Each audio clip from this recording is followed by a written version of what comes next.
کہانی شروع کرنے سے پہلے اگر آپ بھی چینل پر نئے ہیں تو چینل کی ویڈیو کو لائک کر کے چینل کو سبسکرائب کر لیں اور ساتھ ہی بیل نوٹیفیکیشن کو آن کر لیں تاکہ چینل پر آنے والی ٹارزن کہانیاں یا عمرو یار کہانیاں کی ویڈیو کا نوٹیفیکیشن سب سے پہلے آپ تک پہنچ سکے۔ تو چلیں شروع کرتے ہیں آج کی کہانی۔ آج کی کہانی ہے عمرو اور سندل شہزادی۔ عمرو یار گھوڑا دوڑاتا منزلوں پر منزلیں مارتا ہوا ملک توران کی طرف بڑھا جا رہا تھا۔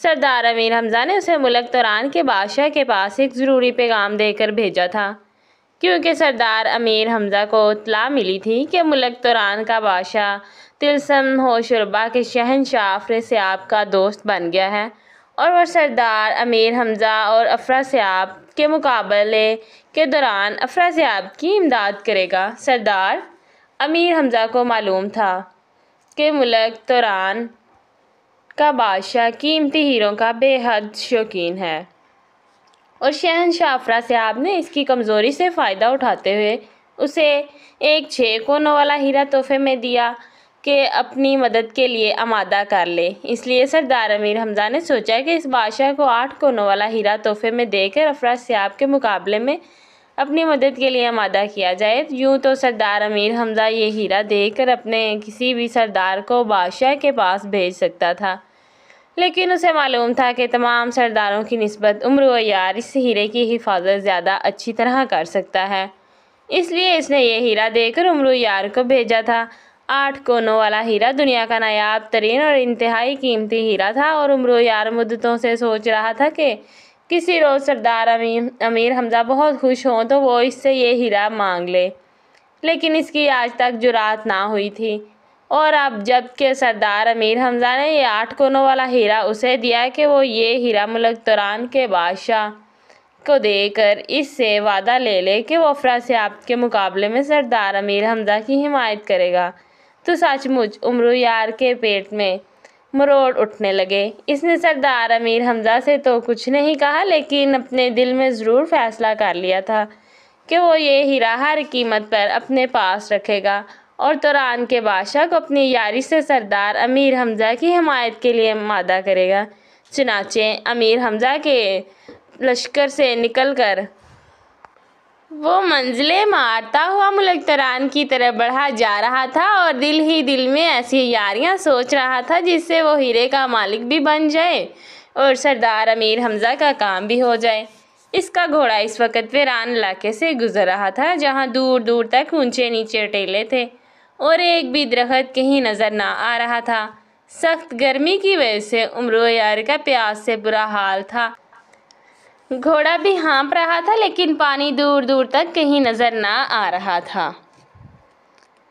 عمرو یار نے پانی کی جو چھاگل بھر کر اپنے ساتھ رکھی ہوئی تھی وہ بھی ختم ہو چکی تھی، اس لیے اس وقت عمرو یار کو سب یاریاں بھول کر پانی کی تلاش تھی، کیونکہ اسے معلوم تھا کہ اگر پانی نہ ملا تو پھر وہ پیاسا ہی اس صحرا میں ایڑیاں رگڑ رگڑ کر مر جائے گا اور اس کی کوئی یاری کام نہ آئے گی۔ گھوڑے کی رفتار بھی اب آہستہ ہوتی جا رہی تھی، وہ بھی شاید اب پیاس کی شدت سے بے دم ہونے لگ گیا تھا۔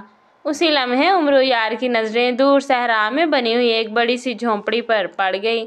جھونپڑی سے دھواں بھی نکل رہا تھا، اس لیے عمرو یار سمجھ گیا کہ یہاں کوئی انسان ضرور رہتا ہوگا اور جہاں انسان رہتا ہو وہاں پانی بھی لازماً موجود ہوگا۔ چنانچہ اس نے اطمینان کا سانس لیا اور گھوڑے کا رخ اس جھونپڑی کی طرف موڑ دیا۔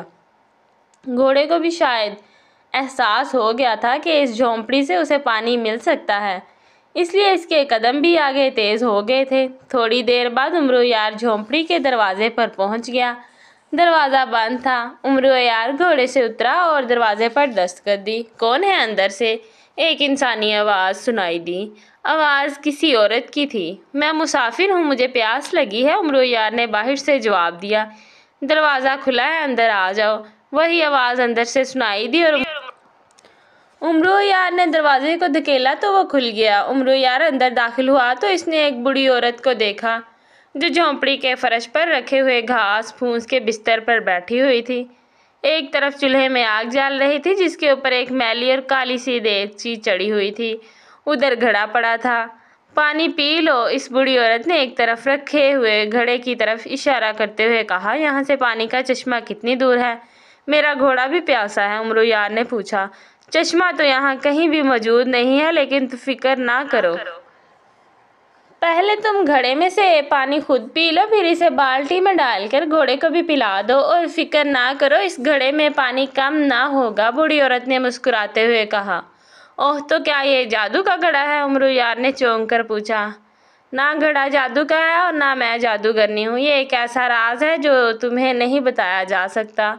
تم پانی پیو اور اپنی راہ لو، بوڑھی عورت نے اس بار سخت لہجے میں کہا، اور امرو یار کو چونکہ بے حد پیاس لگی ہوئی تھی، اس لیے اس نے سوچا کہ پہلے پانی پی لوں، اس کے بعد دیکھا جائے گا۔ چنانچہ وہ آگے بڑھا، اس نے گھڑے میں سے ایک گلاس میں پانی ڈالا اور گٹا گٹ کر کے پی گیا۔ وہ گلاس پانی پینے کے بعد اس کی پیاس بجھ گئی، لیکن اس نے دیکھا کہ واقعی گھڑے میں پانی کم نہ ہوا تھا، ساتھ ہی ایک پرانی سی بالٹی رکھی ہوئی تھی۔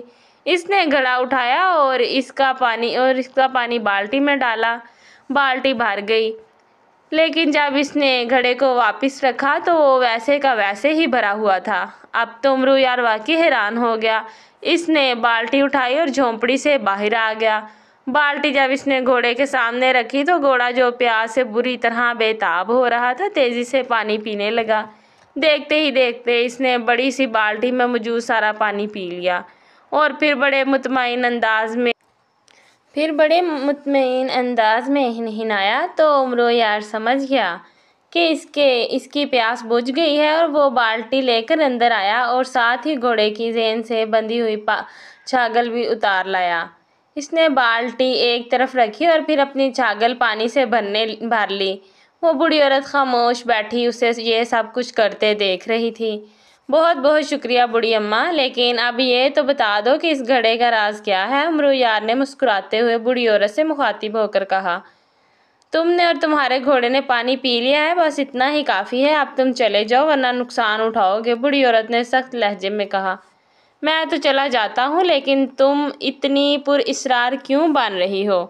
اس ویران صحرا میں جھونپڑی، یہ گھڑا، آخر یہ سب کیا ہے؟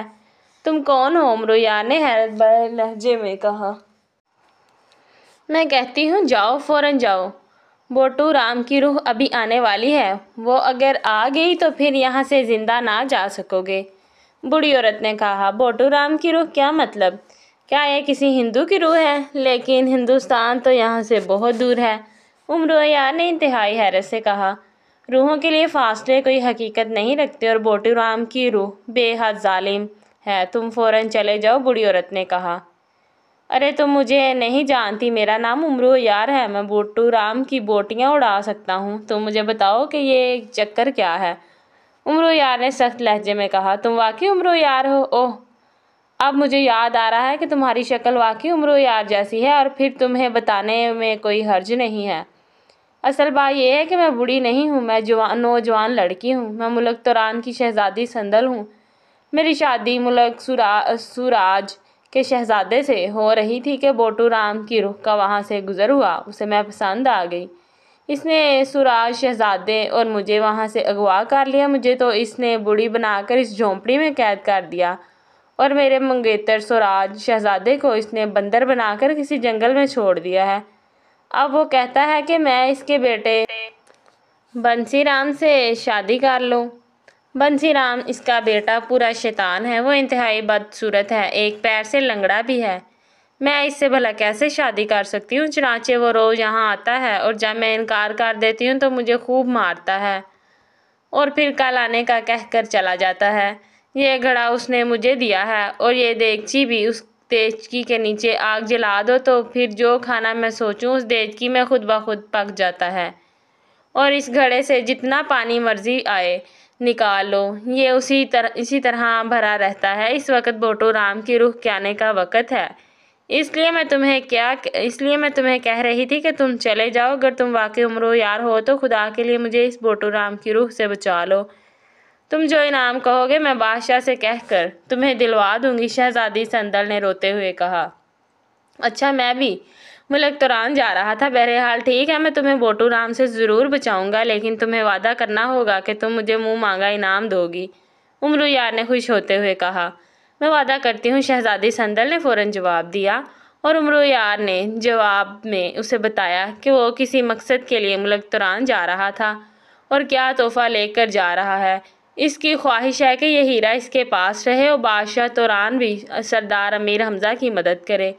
اوہ، میرا وعدہ ہے کہ بادشاہ توران سردار امیر حمزہ کی مدد کرے گا، اور نہ صرف یہ ہیرا تمہارا ہوگا بلکہ میں بادشاہ سے تمہیں اس کے علاوہ بھی اتنا انعام لے کر دوں گی۔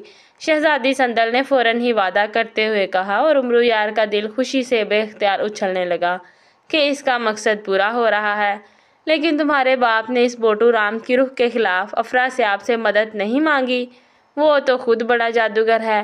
امرو یار نے کہا، مجھے بوٹو رام کی روح نے بتایا ہے کہ میرے باپ نے شہنشاہ افراسیاب سے مدد کے لیے کہا تھا، لیکن افراسیاب نے کہا ہے کہ وہ روح کے خلاف کچھ نہیں کر سکتا، اس کا جادو روحوں کے خلاف نہیں چلتا۔ اب تم اپنی عیاری سے شکست دے سکتے ہو، شہزادی سندل نے کہا۔ ٹھیک ہے، میں سمجھ گیا، آنے دو اس بوٹو رام کی روح کو، پھر دیکھو میں اس کا کیا حشر کرتا ہوں، لیکن تم نے درمیان میں نہیں بولنا، امرو یار نے کہا۔ اسی لمحے باہر سے گھوڑے کی دوڑنے اور زور زور سے ہنہنانے کی آوازیں سنائی دی تو امرو یار چونک پڑا۔ روح آ گئی ہے، شہزادی سندل نے خوف سے کانپتے ہوئے کہا، اور اسی لمحے باہر سے خوفناک چیخ سنائی دی اور جھونپڑی کا دروازہ ایک دھماکے سے کھلا۔ دوسرے لمحے ایک انتہائی خوفناک شکل والا آدمی اندر آ گیا۔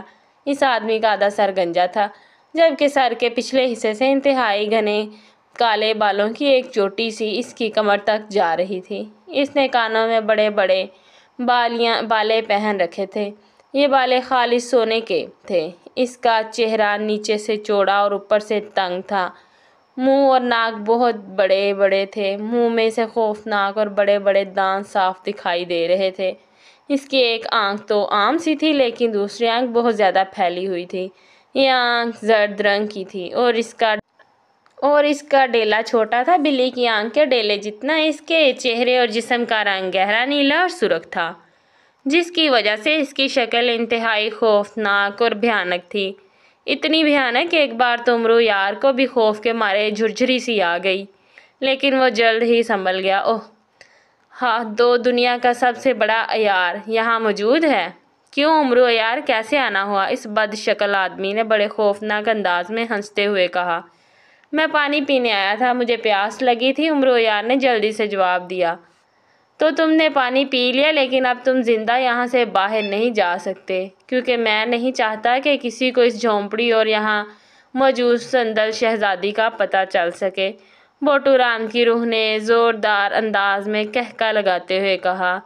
اس کی آنکھوں میں بھیانک چمک ابھر آئی تھی۔